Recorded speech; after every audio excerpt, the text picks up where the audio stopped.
Hey guys, it's your girl Natural. Welcome back to my channel. I'm so happy you're here. So, you guys know I'm into all of this philosophical stuff. I love discussion. I had this question of like, okay, what's the best way to pose this? Because there's a lot of people online who are just so touchy, and they don't really want to discuss this. And I get that. But it's like we gotta discuss this. Now, my argument here is that I don't think it's within African nature to kill, okay? Not on a genocidal level, the way that it happened when Europe colonized half of the world. It just is not in African ancestry, genealogy, DNA at all. Pathology, really. That's really what we're talking about here is like pathology. And when you say that to people, and let me just remind you of those figures like Dracula, who literally was a cannibal, of the Vikings, who would cut people's ears off, the guillotine that the French made so popular, how people of the Ottoman Empire would take a rod and stick it up somebody's to execute them. The executions of Great Britain, where crowds of people would hang around and just, oh yeah, woo, like that. Africa wasn't doing that. I'm sorry, Africa wasn't doing that, and it wasn't doing it on the massive scale that you see throughout history. Never ever for like hundreds of years. So, that's the question that I want to pose here.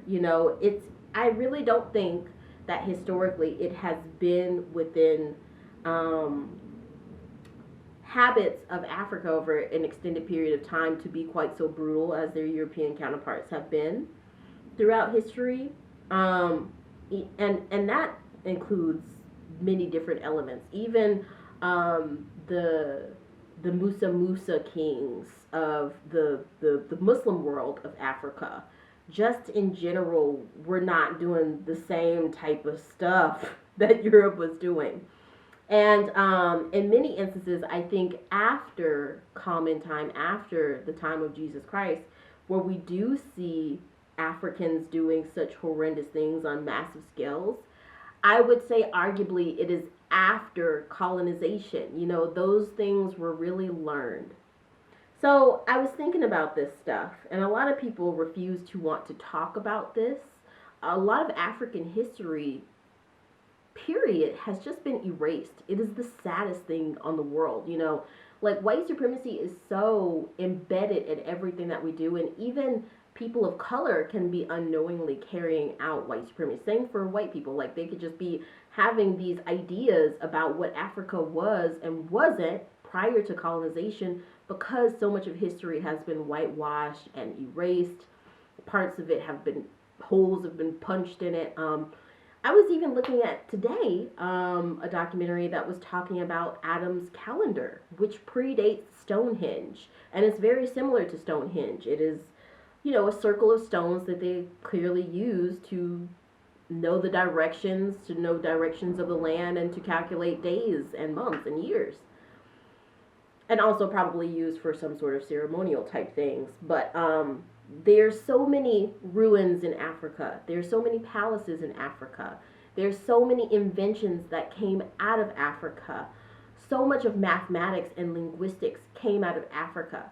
But like history would just lead you to believe that Africa was just sort of this like just like sleepy, barbaric, dormant state before white people even arrived there, and it's just not true. There was actually thriving civilizations that were going on there, but a lot of that got erased. There's also more information that's showing that black people had traveled before a lot of the colonizers that came from Europe did to the Americas. Like a lot of people think that Christopher Columbus was basically the first foreign person to touch down in the Americas, but there is these huge monolith statues of faces that have likenesses of black people. They got big noses, they got big lips and they've got curly hair, they've got big eyes, looks like black people. So statues of that massive scale usually denotes some sort of power dynamic as well. And from all oral accounts, you also had to remember a lot of African tradition is oral. You know, a lot of the things that I've learned about my own history have been passed down from my parents and my grandparents, because so much of our history has been erased. It's like the only way we could keep it alive was to share it amongst our close ones. And yeah, those there were some people who were in the Americas and in Asia far before the colonialists from Europe touched down, but a lot of the whitewashing history would lead you to believe they hadn't.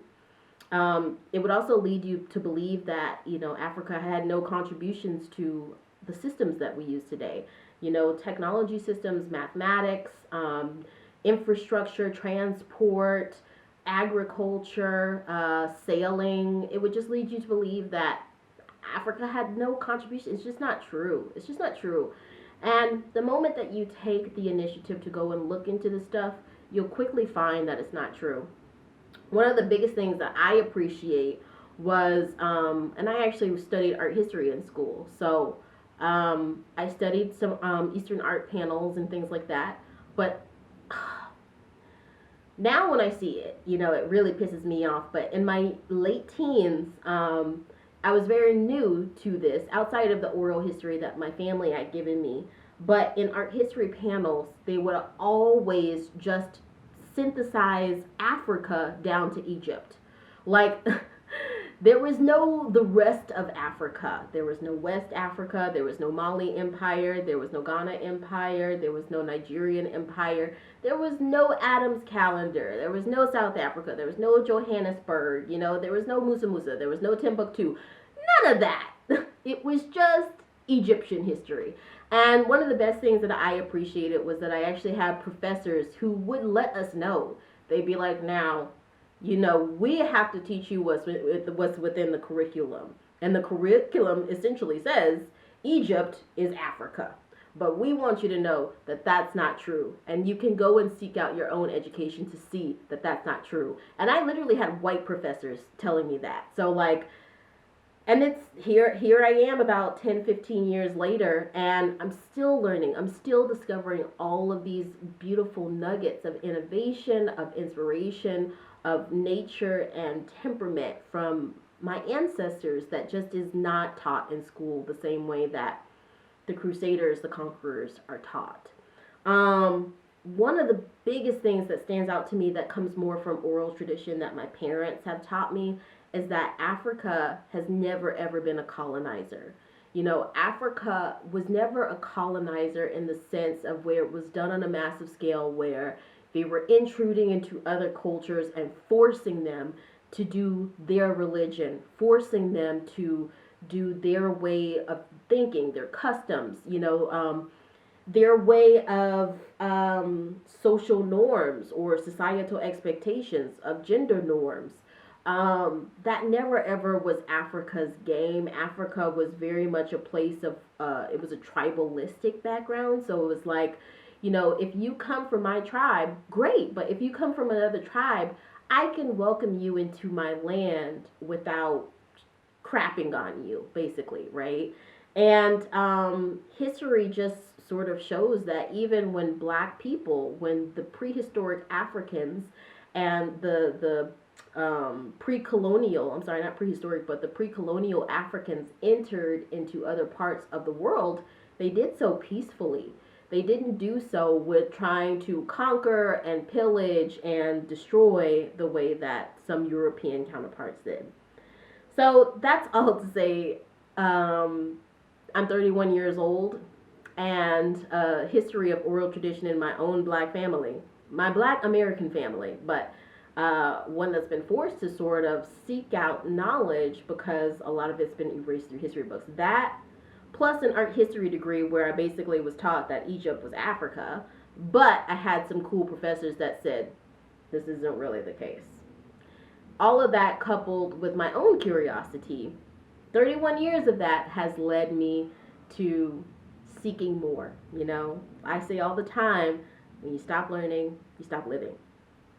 This guy here, someone named Bobby Hope, Bobby Hope on Lipstick Alley synthesizes this wonderfully. I'm going to read this to you real quick. And then I'll do a little sum up and we'll wrap up here. And I think we'll probably revisit this topic again. Maybe we'll have time to read a few of the comments of what others said.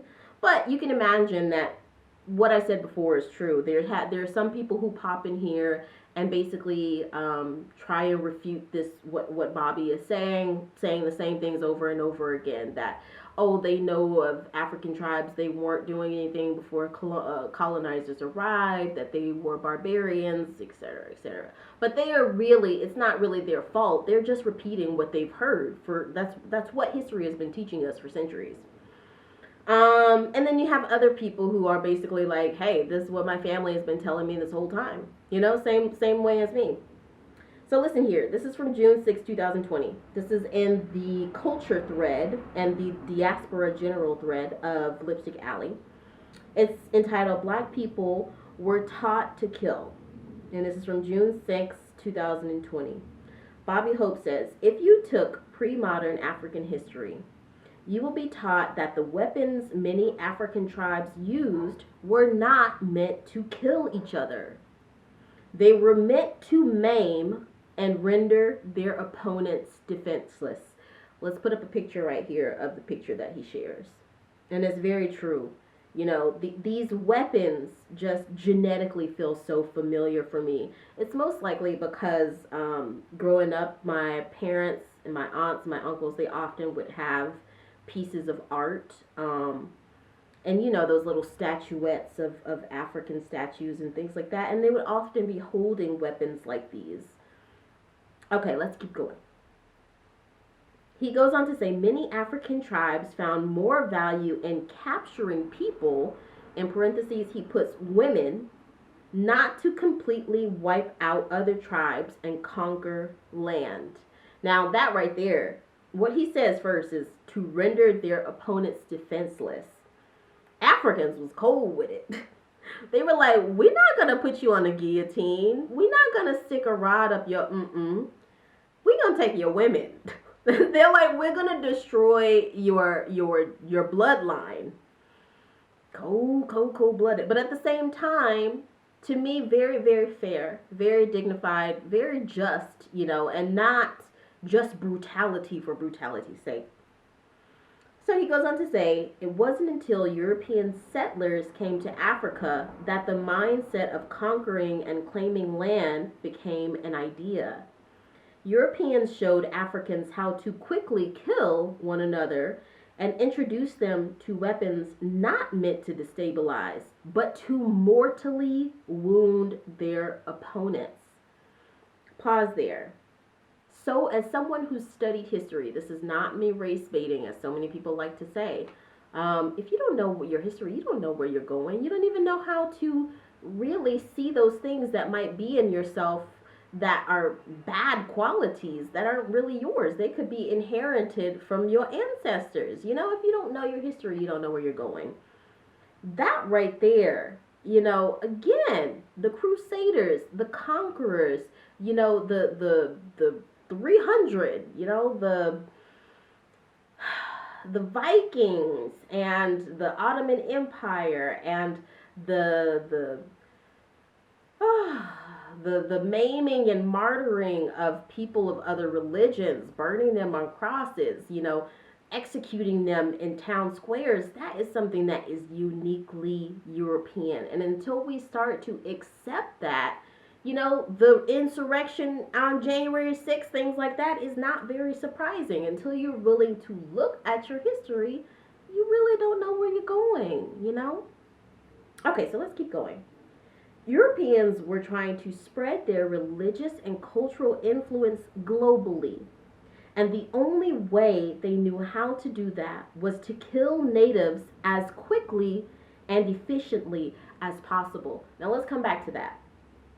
We see these megalith statues of black faces in the Americas. They were coexisting with the Native Americans before Christopher Columbus got there, and Christopher Columbus was the one who started this terrible annihilation of Native Americans. But black people were there before that. So the fact that the Native Americans were still there says to me that the black man was able to come to the Americas and live amongst the Native Americans, but not be as so brutal as to destroy a people. Okay, so let's keep going.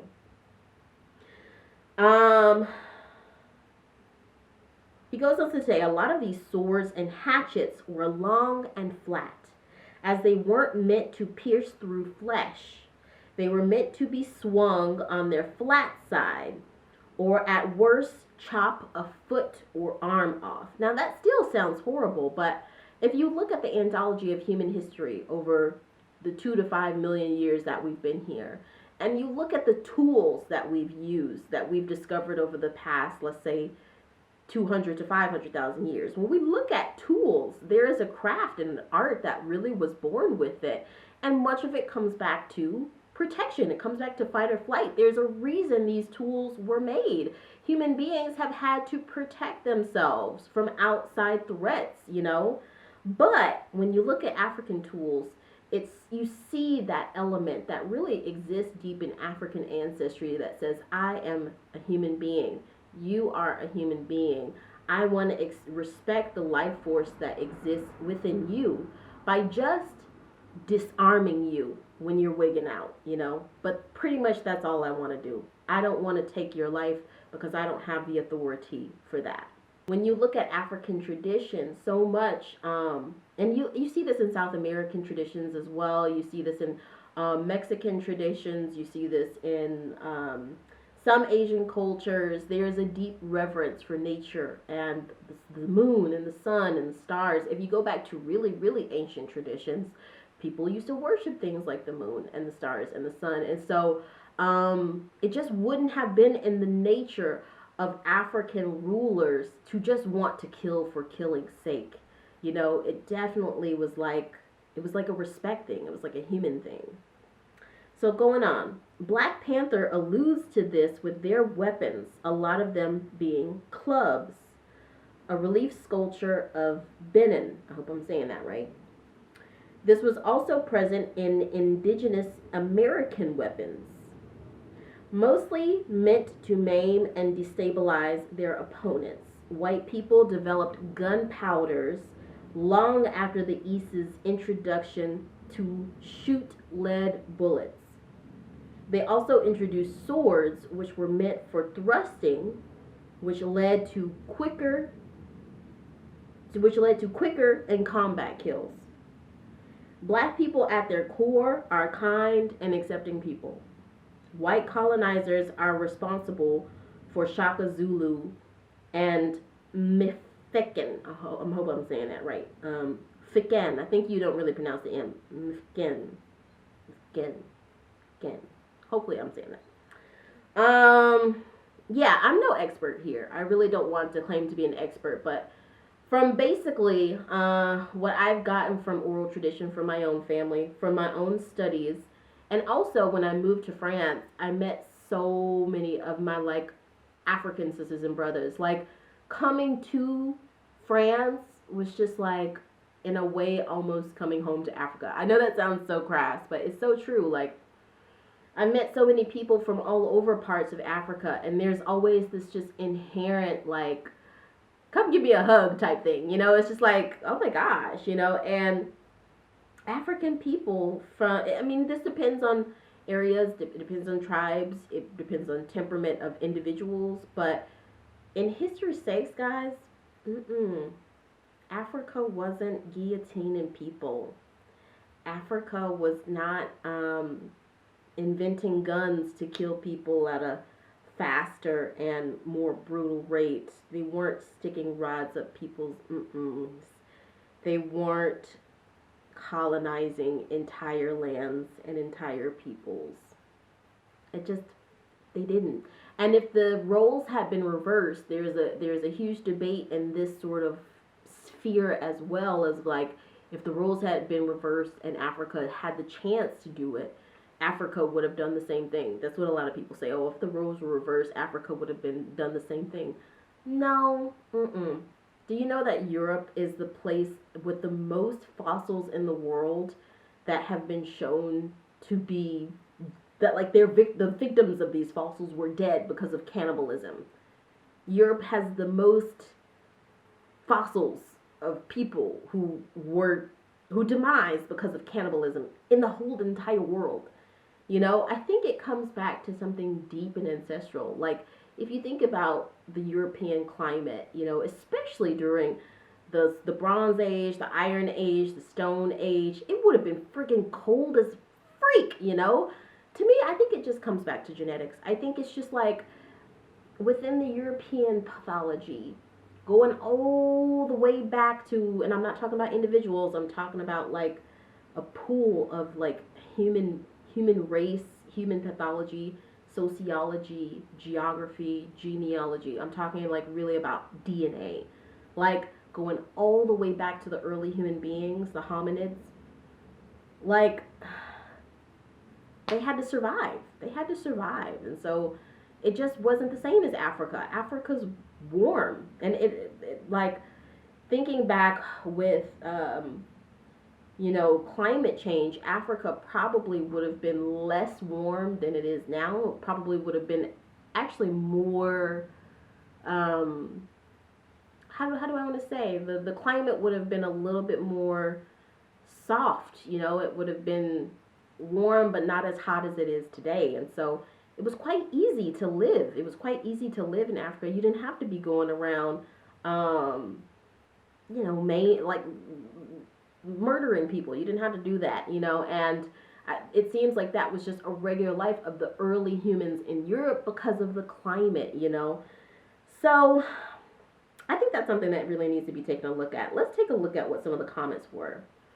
So the first person to comment on here says, we were taught and or adopted many other things that are not our nature since arrived on these shores. I 100% agree with that.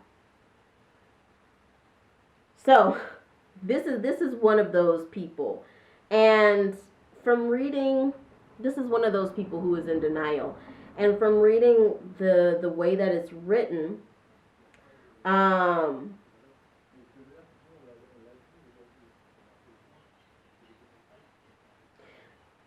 yeah.